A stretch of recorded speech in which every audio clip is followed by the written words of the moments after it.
విద్యార్థి నాయకుల కిడ్నాప్ కేసులో సినీ నటుడు ఎంబీయూ ఛాన్సలర్ మోహన్ బాబుకు ఏపీ హైకోర్టులో ఎదురు దెబ్బ తగిలింది.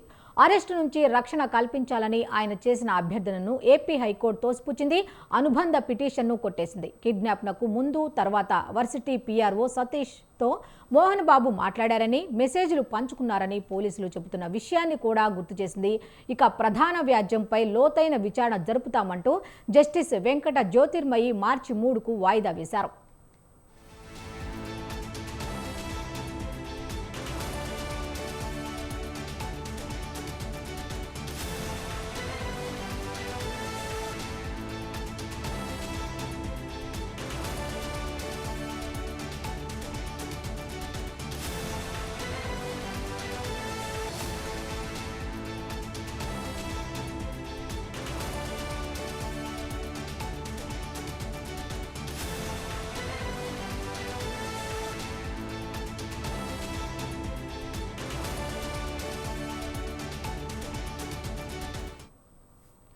విద్యార్థి నాయకుల కిడ్నాప్ కేసులో సినీ నటుడు ఎంబీయూ ఛాన్సలర్ మోహన్ బాబుకు ఏపీ హైకోర్టులో ఎదురు దెబ్బ తగిలింది.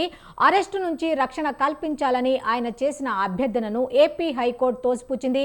అనుబంధ పిటిషన్ను కొట్టేసింది.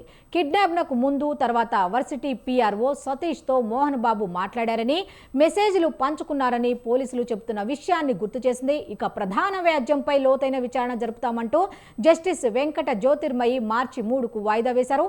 అయితే దీనిపై మరిన్ని డీటెయిల్స్ మా ప్రతినిధి వీరస్వామి అందిస్తారు. వీరస్వామి, చెప్పండి. సినీ నటుడు మోహన్ బాబుకి హైకోర్టులో ఎదురు దెబ్బ తగిలింది. తనకి ఏదైతే ఉందో తిరుచానూరు పోలీస్ స్టేషన్ లో ఎఫ్ఐఆర్ నమోదు చేశారు. విద్యార్థి సంఘ నాయకుల్ని ఇద్దరిని కిడ్నాప్ చేశారని చెప్పేసి అక్కడ విద్యార్థి సంఘ నాయకులు ఏదైతే ఉందో పోలీస్ స్టేషన్ లో ఫిర్యాదు చేసిన పరిస్థితి నెలకొంది.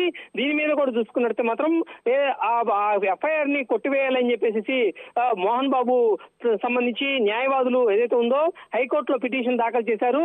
కానీ మధ్యంతరంగా ఏదైతే ఉందో మేము ఈ కేసులో జోక్యం చేస్తలేము ఇప్పటికిప్పుడు మాత్రం అని చెప్పి హైకోర్టు మాత్రం ఏదైతే ఉందో ఈ కేసును మాత్రం వెంటనే కొట్టివేసిన పరిస్థితి నెలకొంది. దీంతో ఏదైతే ఉందో తమ మీద ఉన్న కేసును కూడా కొట్టివేయాలని చెప్పి ఒకవైపు నుంచి కూడా క్వాష్ పిటిషన్ కూడా వెళ్ళడం జరిగింది. ఆ క్వాష్ పిటిషన్ ఏదైతే ఉందో మార్చి 3వ తారీఖు కూడా ఏదైతే ఉందో దాని మీద తీర్పు ఇస్తాము, ఆ రోజు కూడా వాదనలు కూడా వింటామని చెప్పేసి హైకోర్టు వెల్లడించిన పరిస్థితి నెలకొంది. ఈ నేపథ్యంలో చూసుకున్నట్లయితే మాత్రం పిఆర్ఓ సతీష్, అదేవిధంగా చూసుకున్నట్లయితే మాత్రం మంచు మోహన్ బాబు మీద కూడా ఏదైతే ఉందో సంబంధించిన మెసేజ్లు, అదేవిధంగా ఫోన్ కాల్ డాటా ఆధారంగా ఎఫ్ఐఆర్ నమోదు చేసిన పరిస్థితి నెలకొంది. వీటన్నింటినీ చూసుకున్నట్లయితే మాత్రం ఇప్పటికి మాత్రం మేము మాత్రం ఉత్తర్వులు జారీ చేయలేమని చెప్పేసి హైకోర్టు కూడా వెల్లడించిన పరిస్థితి నెలకొంది. దీనిలో మాత్రం చూసుకున్నట్లయితే మోహన్ బాబు డైనమాలో పడ్డాడు. అదేవిధంగా చూసుకున్నట్లయితే మాత్రం మే 3వ తారీఖు ఉంటుంది కాబట్టి ఆ రోజు కూడా వాదనలు వింటామని చెప్పేసి ఏదైతే ఉందో క్లాష్ కి వెళ్లారు కాబట్టి దానికి సంబంధించి కూడా ఏదైతే ఉందో చాలా సమయం ఉంది కాబట్టి ఈ నేపథ్యంలో అతన్ని అరెస్ట్ చేస్తారా అని చెప్పేసి ఒక సంకేతం కూడా వెలువడుతుంది. ఈ నేపథ్యంలో అరెస్ట్ నుంచి రక్షించాలని చెప్పేసి పిటిషన్ కూడా తోసిపుచ్చిన పరిస్థితి నెలకొంది. ఈ నేపథ్యంలో హైకోర్టులో మాత్రం మంచు మోహన్ బాబుకి ఎదురు దెబ్బ తగిలింది. ఏం జరుగుతుందనేది మనం వేచి చూడాల్సిన అవసరం ఎంతైనా ఉంది. దీనికి సంబంధించి కూడా ఏదైతే ఉందో కింది కోర్టుకు ఏదైతే ఉందో ఇప్పటికిప్పుడు జోక్యం చేసుకోలేము అంటా ఉన్నారు కాబట్టి పై కోర్టుకు వెళ్తారా లేకపోతే ఏం చేస్తారు అనేది మాత్రం ఆసక్తి రేగుతుంది. ఒకవైపు చూసుకున్నట్టయితే మాత్రం అతన్ని అరెస్ట్ చేస్తారు అని చెప్పేసి ఒక చర్చ కూడా కొనసాగుతుంది.